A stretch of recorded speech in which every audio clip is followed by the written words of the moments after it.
5 years ago, I had the incredible honor to get invited to give a speech in the community of San Patrignano in Italy, which is one of the most famous recovery community for people who were addicted to drugs of every type.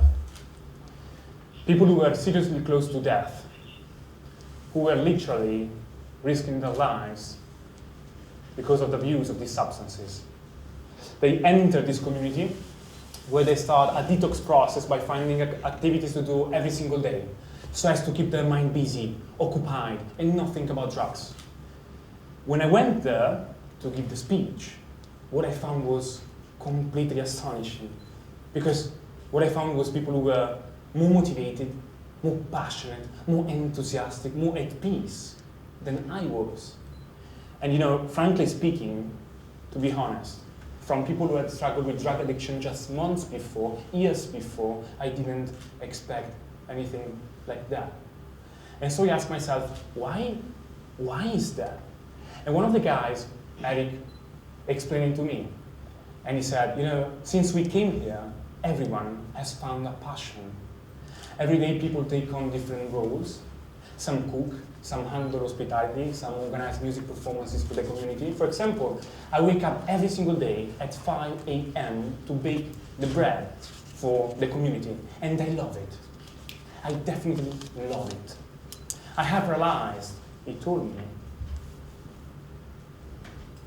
that passion is the real drug. So honestly, I don't know what happened that day, but I became obsessed, literally, with passion. Hi everybody, I'm Riccardo Camarda, I'm 22 years old, we're almost the same age, and I come from Italy. I define myself as passionate about passion, which seems quite strange, doesn't it? I have been studying passion for the past 5 years, conducting research on it, written 2 books on the subject, and delivered hundreds of conferences in schools and companies to share my findings. How did I do it? By asking to hundreds of people one simple question, the same simple question. How did you find your passion? I started noticing patterns, codified them, validated them through psychology and neuroscience, and developed a set of practical tools that have since had thousands of people find what truly love in life. Today, I want to share with you the most important discovery I've made after years of research. But before, I wanted to ask you this: why is passion so important? Why do we need passion in our lives? I'll tell you, because passion is the driving force behind everything. It is what makes you feel alive, what keeps you awake at night, what makes you lose the track of time and space. Have you ever felt the sensation of doing something and not noticing the time passing? Have you? Passion is that force that makes you not feel the effort, that gives you the motivation to keep going even when there is no reason, absolutely no reason to do so. Because to the ancient Greeks, passion was synonymous with happiness. They called it eudaimonia, the inner voice inside each of you that whispers, you were born to do this and nothing else. You were born to do this and nothing else. You were born to paint, to write, to sing, to dance, to speak, to create, to invent. You were born to live, not simply to exist. You were born to live and not to die. Do you want to know why you may not be able to find your passion? Because you are looking at things from the wrong perspective. In fact, you are looking at your passion, while instead you should look at yourself to find your passion, which is completely different.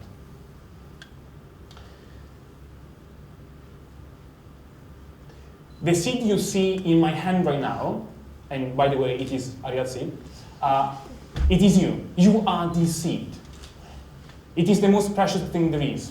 It is unique inside each of you, and it is a seed that only you, and no one else has been called to cultivate. And look, this is not a motivational speech, not at all, not at all. It's about statistics. Do you know the probability of your existence? Do you?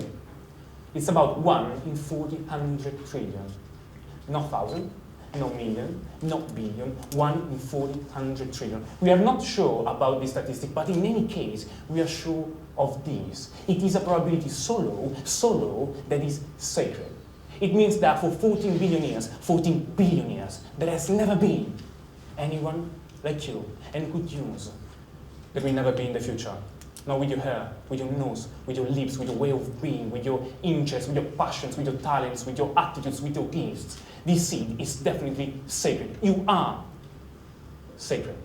Now, if this seed is you, if you are the seed, what is passion? Passion is the respective soil, the environment that allows your seed to flourish, that allows you to become who you truly are, to realize yourself. Now, let me ask you this. If I put this seed on this piece of paper, will it grow? No, right? And what happens instead if I put it, I don't know, on this smartphone?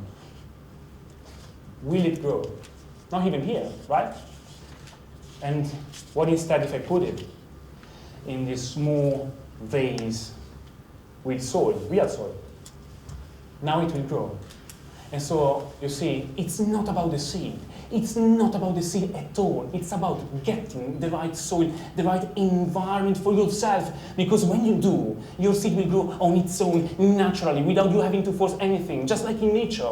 Of course, you will have to water it from time to time, expose it to the sun, but everything will happen naturally.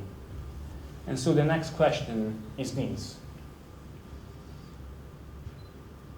Which is the right soil for your seed, the right passion for yourself, the one that allows you to express who you are. If you think about it, what makes a craftsman happy when they create a vase?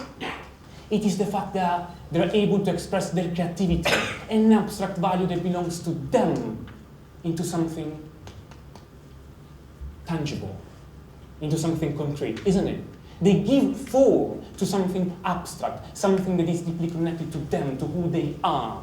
The philosopher Hegel called this mechanism objectification of essence. Now, as human beings, we all have the same need as that artisan, the desperate need to express who we are in the things we do every single day. The desperate need to objectify our essence. According to this mechanism, we can say this: your passion must reflect yourself. Your passion must reflect yourself. And so your soil must reflect your seed. They must be consistent with each other, because only when they are, you will be able to objectify your essence. Since your passion must reflect yourself, let me ask you this. How to find yourself in 5 minutes, as the title of this TED Talk is, which is clearly, of course, a provocation. With this practical model, which is one of the most powerful to find who you are. It is named DISC method and was developed by the American psychologist John Kayer, based on studies and research of William Marston and others. As you can see, there are 4 quadrants, each representing a different personality type. There are dominant, influential, cautious, and supportive personality. So for each quadrant, the first description you see, it is about the seed. It is about some common traits that each personality type has according to psychology. The second, it is about the soil, the environment that allows the respective seed to flourish. This section is based instead on the people I have interviewed and the brilliant research of Jay Shetty. Now, you will notice that the soil and the seed are perfectly consistent with each other. As I said before, only when they are, people can objectify their essence. So let's start with dominant personalities. They are determined, competitive, result-oriented, and they thrive in those roles that reflect these traits. Roles where they can lead because they want to be independent, make quick decisions because they are impatient, and dominate conversations. That's why, from what I have observed, they usually become, for example, entrepreneurs, sales professionals, consultants, or also project managers because they are task-oriented. Influential personalities, they are enthusiastic, outgoing, optimistic, friendly, and they thrive in those fields where they can make an impact or have their ideas heard. This is the right environment that allows those personalities to objectify their essence. In fact, they usually work in media, communication, entertainment, but also teaching, they're also trainers, teachers. Cautious personalities, they are analytical, precise, detail-oriented, perfectionist, accurate, and they thrive in those fields where details and problem-solving are crucial. They could be doctors, for example, accountants, tech testers, programmers, data analysts. And finally, supportive personalities. They are thoughtful, empathetic, patient, supportive. They support other people. In fact, they thrive in those roles that involve connecting people, understanding them, supporting them. That's why they could be, for example, psychologists, HR professionals, team managers, coaches. Now, as you can see, all the four environments are nothing but a perfect reflex of the seed. So before finding the quadrant you most relate to, I have to make these assumptions. I have to specify these.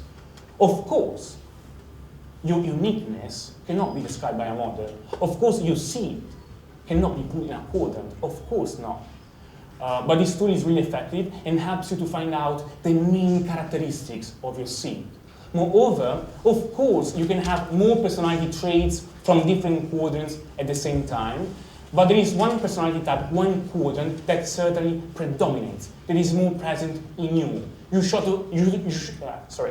focus on this one, but of course, you don't have to completely neglect others.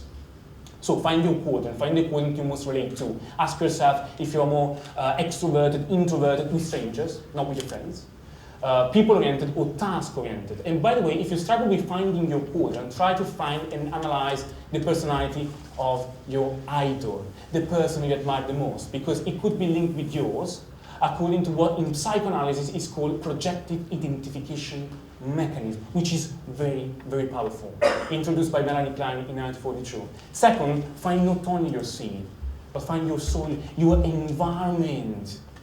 Whatever your personality traits are, describing this model or not, ask yourself, does what I'm doing right now allow me to express myself, to objectify my essence? If not, change what you're doing. Change what you're doing, because I'm so sorry to say this, but your seed will be destined to wither. I started focusing on passion after going through a very